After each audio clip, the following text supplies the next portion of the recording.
we knew the wind was going to blow. I teed off at 12:20, so we got about half of the round in some pretty heavy wind, and then it definitely in the last hour has backed off just a little bit, which was kind of when we were going to head back into the wind, so it worked out for us. If you're playing well out here, you can make birdies, so just kind of go through the game plan, pick out the holes that I think I can birdie and go for them. I think we got very lucky to have late tee times today because we definitely had better conditions than the earlier rounds. But that's unfortunately how the game goes sometimes. But it's first round of the year, so I guess a little bit of inconsistencies is to be expected. Nerves went away after the first 2 holes, and from there it was just fun, learning new discs and playing with the wind and making the putts I had to make. Not trying to be too aggressive, but if there's a tailwind, I can throw some big shots, and then just playing the fairways as well as I can. Yeah, definitely important just to keep myself in the mix, but still got 3 more rounds, so I'm ready to go.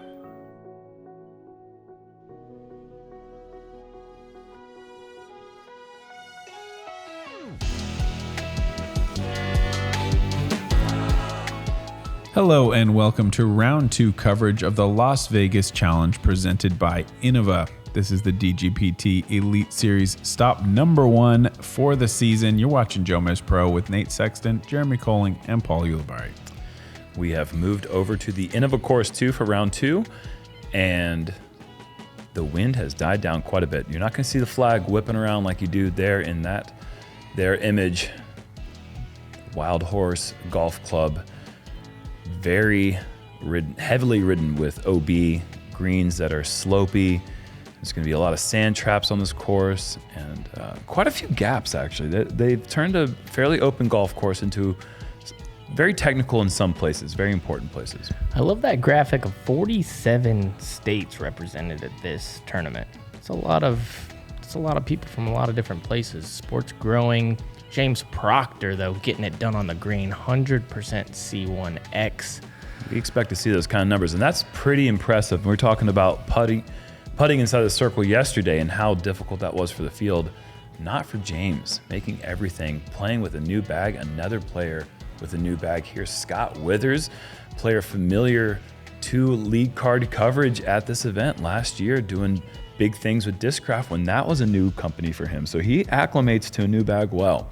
Speaking of new bags, again, here Anthony Barela, a guy that we've just been waiting for that big breakout finish for the last 2.5 seasons. And what a good place for big, long throwers to have their breakout win. This has been an opening win for a lot of players. And rounding out the card, Simon Lizotte. And guess what, Nate? New bag. Does he have a new bag? Yeah, new bag. Wow. Pretty impressive. News to me. Yeah, right. Hole 1, par 3, 353 here. OB on the right side is pretty much the only problem you can run into. A little bit of wind, usually a factor on this hole, just about trying to figure out what line you want to take, whether it be that forehand fading in or straight backhand right at the basket. Left to right crosswind, kind of keeping a stable disc straight if you're going with this backhand over to the right. And he goes wide. Oh, no. Boy. And, wow. Have not seen that mistake made. I don't know where that really proceeds to. That might be just a re-tee. Yeah, I don't know. I have never seen anyone do that. Yeah. Scott Withers, he's got a great forehand. Really just an overall solid game. He can play the hyzers well, but he is a great putter as well. And one of those guys that's just been winning in the Northwest for a very long time. Not a great reaction on the ground there. No, I'm sure he expected to skip up the hill. This will be like the softest forehand for Anthony. This needs to check up. This is heading, catches the top of the catcher's mitt. That will leave him a 27-foot putt around that range. Pretty fortunate to catch the top of that. And Simon after. I mean, it's hard to call last year a breakout year when he's had so many incredible seasons, but 4 wins on tour, becoming a dad, getting married. I mean, just a year he will never forget. So there is a drop zone on this hole right here. You just never see anybody really going there. Yeah. But it makes sense to have that there. I guess it's an island green, really. This would be a great starting putt for Scott, but he's going to come up short, and his heart might skip a beat as he sees that thing roll. Dangerous green again. I mean, we're gonna say that Yeah.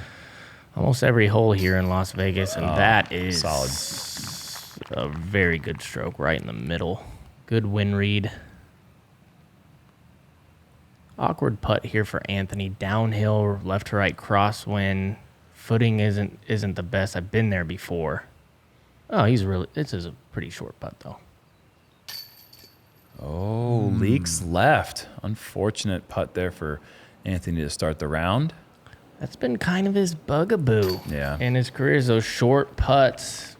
If he can clean that up, get to about, I would say 80% is all he really needs. 80% in the circle for a tournament, and he's going to be in the top 10 every single time.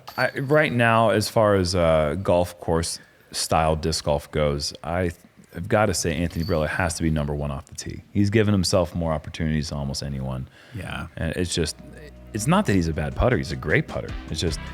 It's clearly not as consistent as his drives are great. You know, his putting doesn't quite meet that level of excellence. We hold people on tour right now to a very high standard on the green. I mean, 80 to 75%, that's pretty good if you're giving yourself a lot of looks like he is doing. That's a good putter. But when you watch people like, oh, this looks like it's going to sneak in the circle. When you watch people like Eagle and Ricky and Paul get on fire and they just make everything, Gannon, then you start to try to critique every player. And you miss, yeah, of course. Good ground play there for Scott. That's going to be a bullseye hit. Made that shot, which really feels like a steady, slight hyzer the whole way. He just threw a dead straight shot from tee to the basket. I didn't like the height either. When he let it go, I thought it would be short, but plenty of power. Got the edge on it. These guys are figuring this hole out quick. I mean, great second shots. Easiest hole in the course, one you feel like you definitely want to get. See if Proctor can get back to even par. It looks like that one's going to do it. Yeah, pretty much. Simon threw a good shot off the tee, and he's going to be the first up, I believe, on the green. Only thing with this putt is there is a low ceiling, so it does switch your putt up a little bit. You've got to put a little extra zip if you're just in the circle. You see that branch hanging down right there? It makes it a little bit more difficult. So, indeed, it is James first, and he does deliver the birdie putt, brings him back to even. When he's putting good, I mean, there's not a lot of people that looks like they can hit from anywhere. Yeah, I agree. I mean, just the 100% C1 first round. I mean, that's just, it's hard to imagine making every single putt. I mean, he's either throwing the disc really well where it makes that stat look really, really good on the green, or he's just absolutely draining everything in all that wind. That's pretty impressive.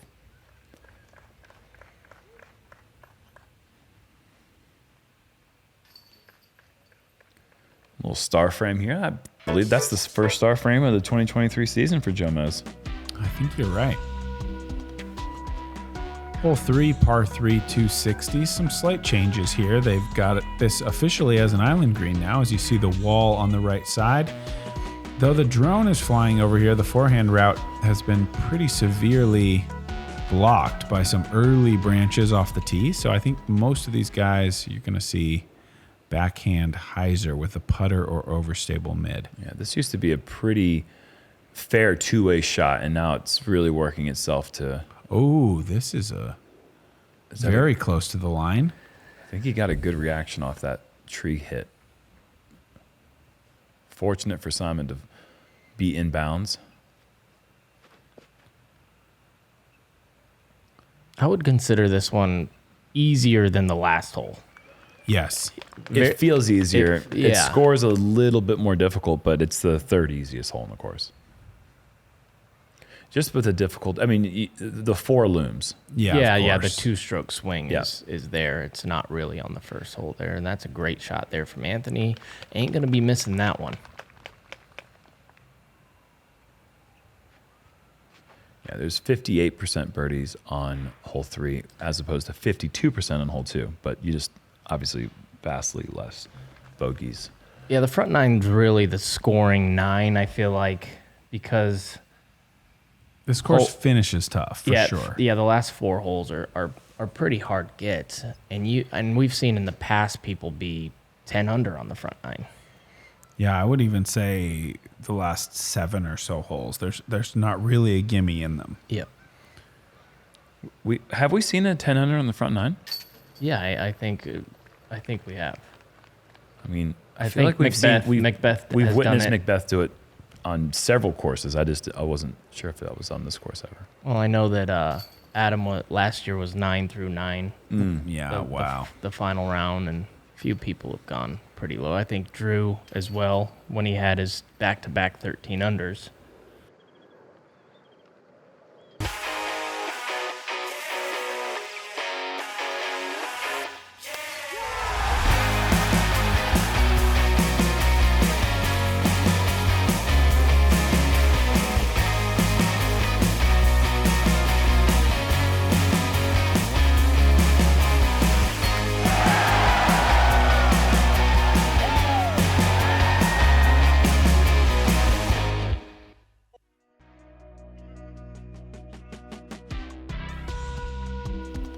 They put some teeth on this one. Par 3, 384, triple Mando now.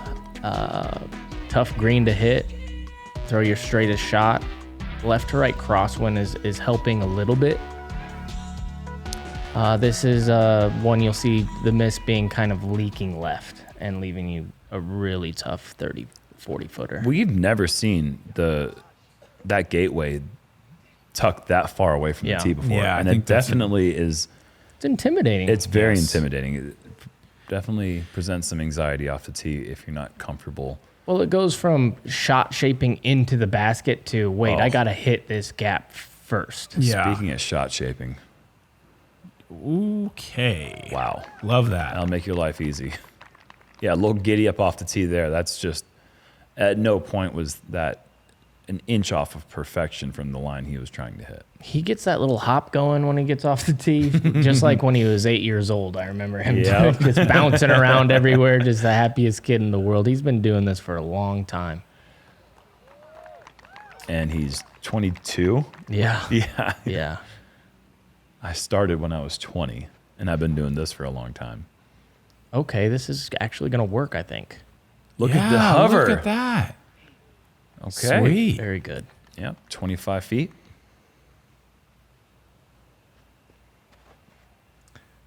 One thing I'm very jealous of is not only Simon's distance, but his angle control, being able to throw on Anheuser through gaps Yes. and tempoing down is so impressive, and that's a perfect example right there, because when you try to throw Anheuser off the tee, it makes the mandatory seem very small because you tend to pull the disc to the right. Yes. And he's also by releasing Anheuser, he's getting that disc really soft on the green. Yeah. By the time it gets Exactly, flat, yeah. it doesn't want to skip. Scott with a good approach, he'll Little save the par. Band-Aid, yeah. And wow, of those 3 drives on the green, Simon up first and sneaks it in. Yeah. I was just thinking after his putts on 1 and 2, how much I love how he has a direct putt, but it still feels soft. It's a very firm line, but it doesn't have like that Gannon pace. Yeah. But it can go just as far as Gannon's. It's looking maybe as good as I've ever seen it Yeah. look, too. I mean, obviously that one was a little loose, but that little spinny delivery, he's really dangerous right now, I think, with the putter. Really all facets of the game, especially when he got his forehand back. I mean, it just opened up a whole new angle and spin for Simon to, I mean, we saw that last year at OTB. He was getting up and down on hole 1, which was like a 450-foot forehand. He did it 3 rounds in a row. Yeah. And it was just really telling to me of how comfortable he is with every single part of the game right now. Hole 5, par 4, 642. I would say top 5 easiest holes on the course, I'm guessing. You're going to see sidearm into the fairway, backhand through the gap on the right side. Some people going big flex. Gives you all kinds of options off the tee. And then throw a sidearm skip shot or backhand over that green. You know what, But Paul? Surprisingly, it's the 4th most difficult. No way. I'm very surprised by That's that. That new OB line on the left, I think, can be a troublesome thing for people. I think it's a really good change. Let's just shocked by that. Yeah, check out their up shots into the green. They're all going to be within 250 feet. And does that trickle OB? Yeah, it Oh does. boy. So That's just in the middle of the fairway in years past, Yes. And or near the middle. Simon really pushing this one wide. Eventually does hit a tree, but it drops on the sidewalk. wow. Well, they're making me sound really, really ignorant right now. I mean, look how open it feels off the tee, but that little hillside, you see Scott playing a little anhyzer to try to get over that hill with the overstable disc to hyzer back to the middle. That's a good drive. But that's going to set up a long approach to that green that's quite quick behind the basket. Yeah, I guess maybe the course designer's baiting you into a longer shot, and we see AB and Scott kind of making it simple with Yeah. that sidearm Yeah. approach. You know, that makes it pretty simple. But that's not a great No. shot there. From where he was, don't you think that was pretty good? It's good, but not great, I would say. Yeah. If the wind is similar in round 4, this scoring average is going to go way down. People are going to learn from whatever mistakes they may have been making in round 2 and make the correction. Oh, Guessing man. this goes out of bounds and everybody's taking 12s. So now we know why it's the hardest hole on the course. And Well, And you we've can just, all always said that. yeah, we did say that. It's not like they record this. Pretty much whatever we. Oh, No way. Wow. Well, there you go. I mean, that's they made it the hardest hole. Before they got to this hole, I'm guessing it was playing pretty easy. There's no way Anthony messes this up. There's just no way. He's got to help. gotta Come on, sit. Come on, help me out here. well, that's going to sit if it just Yeah. squares the base. Fortunate break. I mean, I don't think he's going to go out of bounds with that amount of pace and that height coming into the green. Nate, did you get it? I did. Okay. I sixed it. What did you really get? I sixed it. Did you really? Yeah. He's just talking about how so easy it is. easy. We're seeing a 6 in progress, and then you're saying, Well, okay. I'm not these guys. No, you're you guys. I missed like a 20-footer and rolled out where Scott is. And the birdie is collected. I mean, that is a solid putt from Scott. Double bogey, yeah. And that. I know what that feels like. Giving them away. Because the front, like I said, the front 9, you have to be 4 or 5 under to keep pace with these leaders. And James having a little bit of a up and down round so far. He's at even par for the round. He started at 8. He's still at 8, but he's got a double bogey and a bogey on hole 1. We're looking at, in my opinion, maybe the easiest looking hard hole that I've ever played. Maybe it's the hardest looking easy hole. I don't think it looks hard Okay, at maybe all. not. I think it looks super easy. Well, in practice, it plays as the easiest hole of all time. Yeah. And then when the tournament starts, I know what you're saying. Yeah, it's easy to go a little long. That wasn't bad from Anthony's inbounds. That palm tree on the right is a little annoying. You'd like to be able to swing a hyzer a little bit more. And it doesn't give you that comfy sidearm chipper. No, you don't. Yeah. In this wind, I think you could go overstable over the top of these palms that you can't quite see there on the left side of that building. Yeah. If you spike a very overstable disc, you should be fine. But you're not normally playing the end of a course when it's this calm either. Typically, you have some crazy crosswind, which makes this hole just truly devastating. These guys have done pretty well, though, as Yeah. they should. Yep. I think Anthony is going to be the farthest from the pin, and it can be a bit of a scary putt from this distance. I mean, he's looking straight at water behind the pin. If he misses, it's he's in the pretty water. close to the basket. Okay. So a second miss in the circle for Anthony, and that's what those putts can do. They can make you just get away from that commitment just enough. Man, that's good. Yeah, I want to try that. It's looking very much like a sure thing to me. Whenever I see a really good putter on the practice green, I ask them if I can borrow it for the round. Does it ever work? And they always giggle and they're like, no, I'm keeping it. And I have to go with mine. It's funny. We've never had that conversation before, Paul. Yeah, I don't think I've ever asked you to borrow. No, I've said it to Nate, maybe in secret. Oh yeah, about Jerm. Yeah. Yeah, not about me. No, You wouldn't borrow. You wldn't want to. yeah, well, you don't borrow want what I'm mine. You don't want mine. I don't want yours. No, I don't think so. safe to say we all want Simons. Yeah, let's Yeah, try that. yeah. Yeah, let's try I'll it. give that a go. I could make do with that. That's a decent hole, one missed putt. Yep. We got some players out there.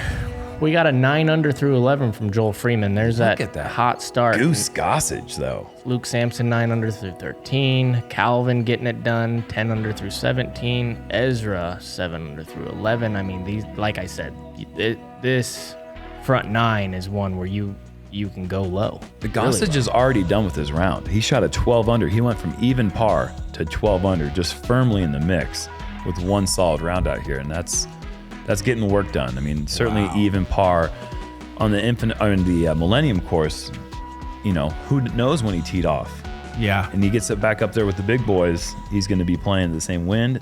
He'll be a contender, as we saw last season on the big open courses. The treacherous hole 7. You've got to get inbounds here to avoid going to the drop zone. The only other place that you can play from is the hazard bunker on either side. So that's not the worst result. You're still putting for a birdie 3 from there after taking your penalty. It's almost like what you line up.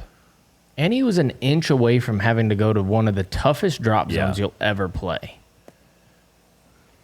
And that will also be a putt for birdie from the sand. Probably edge of circle from there.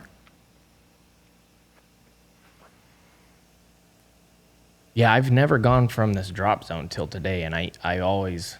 Never? No. I always just throw it in the bunker. Oh, stop. It Nice. does stop. Okay. Typically, you will see someone start rolling on that backside, and it does not come to a stop before it goes OB. This is a Spikeiser angle. You don't see that very often here. Wow. I like Great reaction. Quote-unquote eagle bid for Anthony coming up. I'm not a big fan of that play, though. The Spikeiser into the green. I mean, he gets a good reaction there, but I like that flat sliding up. Mm-hmm. Yeah. It's got to be tough for him, though. He'd probably have to go to a mid-range Yeah. to play it. Just a layup, get my bird, get out of here. Smart play there from Proctor. Simon, no layup is happening. That's Oh, that he's going with the floaty. grandma putt. Isn't that what we're calling it last year? That was a good little bid at it. I think it's the first time we've seen him miss that putt. And Scott does collect the birdie. Great putt there. It really does feel like the safest play is just try to get the distance right, and just, if you're in one of the sand traps, fine. Yeah. Yep. That putt's tough, though. You get in there with the sand under your feet, and it really makes you uncomfortable. And the eagle has landed here for Anthony, and look at that start. He's got 2 missed putts in the circle, and he's 1 off of Inside perfection. 25 feet. Yeah. 2 very short Yeah. misses. But yeah, you're right though, Paul. I mean, you get one of these sand traps, you can go left and right, you can go back and forth. We've seen it a few times on coverage, and it's makes that comeback putt that you've got the next time that much harder. So Yeah, we saw the tournament end on that hole last year. that's right. Hole 8, par 3, 417. Really tough get if you don't have the big sidearm. If you have the big sidearm, you want to throw it wide with a lot of speed, come in with a little bit of hyzer, backhand drift from left to right. A lot tougher of a shot. This is Just like high advantage. spike hyzer. Yeah, advantage Anthony right here. A little bit lower than I thought he would go for this one, and just 0 reaction off the ground. But Circle. yeah, look at Scott with a little flex play, and I mean, this has got a lot of power too. Looks great. And there's a little bit more of that ground play I was expecting to see with Anthony's drive, but You might have hit that tree. yeah, it would make sense.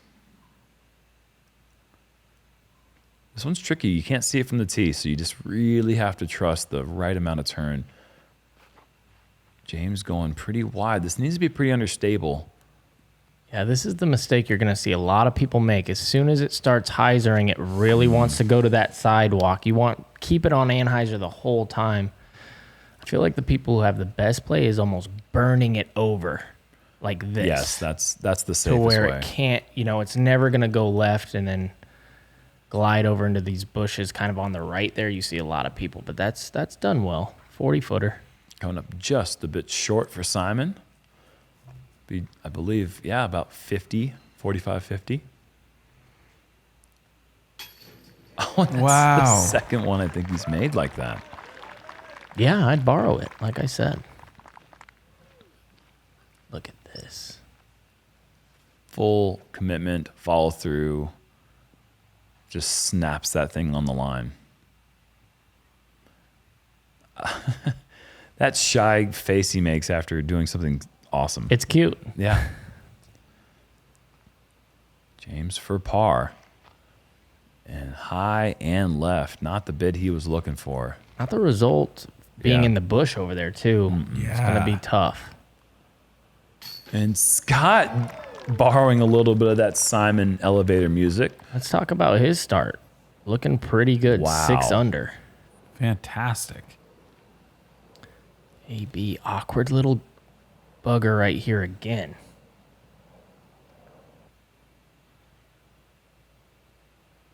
And maybe trying to go high. It was working for the other guys, but Anthony, again, a surrendered 25-footer for the third time in 8 holes. And James No is high as well. way. And this is rolling, and I don't think it's coming back. Oh, that's brutal. Double OB, and he's just going to re-putt from the same lie. This is for a triple bogey, and he gets it in, and the hole is over. But my goodness, how fast it happens.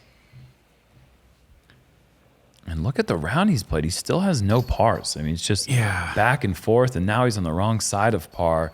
And it's going to take some really good golf to get back to under.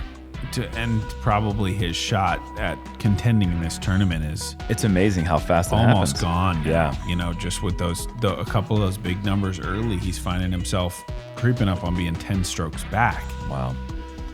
Looking at the overhead of hole 9, par 4, 641, sort of a tight gap off the tee. You'd like to throw it sort of flat and high as a right-hand backhand thrower, fade it out into the middle, and then sort of a tricky green, trickier than it looks, I think, to get it in close with that sand trap just kind of looming next to the basket. And Scott fortunate to fight through those high willows, and that if he catches palm, he's dropping straight down, and any shot at birdie is gone. But I think with that little fight through, he's gonna have maybe 350 to the pin and really have a look still. Yeah, I think he definitely has a chance from there. I think what's so tricky about this tee is that you're on hole 9, and this is the first time you're actually having to hit a gap with a high-speed disc. You've had to hit that gap on hole 4, probably going fairway driver, or maybe even trying to go forehand through it. But this is the first time you're actually trying to get a lot of distance. Watch this. Talk about some distance. If he gets through the gap, all hyzer, he's going to Get over those trees, and he's golden. Oh my gosh! If he puts a little turn on this, he my gets there. Yeah, you're gosh. right about that. If he goes with something with a little flip. Yep. He's inside C2 for where the pin used to be, but he's still jump putting to where the pin is now. 641. Wow. What a shot from Anthony.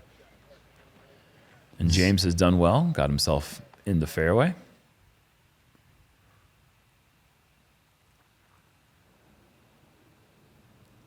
Let's see what Scott has left. He's going forehand. The trick is to go deep here, and it looks like he's done it. What I like is the width. Well, if you go deep, there's like a little dip, and then it pulls you to the back side of that basket. It's when you kind of go right at it that you can get weird reactions, and that bunker actually comes into play pretty But easily. there's also that one annoying tree on the backside. So Yep. if you go a little too long, you can get in trouble with that. That's a fantastic angle control from James. Playing that hillside, there's that little double mound, which is really tricky for a lot of the approaches. A lot of times you'll see someone hit that mound with a forehand, and it will turn the shot away from the pin, or it will make the disc roll. This is an interesting play. Taking that bunker out of play shows you the angle control that Simon has. We've talked about it the whole round. That's nice. I don't think we really commented on how good Scott's shot really was. I mean, got the distance right from back there and stayed away from the bunker. Very nice approach from back there. And look, and just an easy jump putt, not even a strenuous one. Didn't even have to jump. Wow. Getting the work done off the tee. I mean, that's been his MO. Can Scott steal the birdie here on 9? He cannot. And that was for 7 under on the front. Stellar front 9 regardless.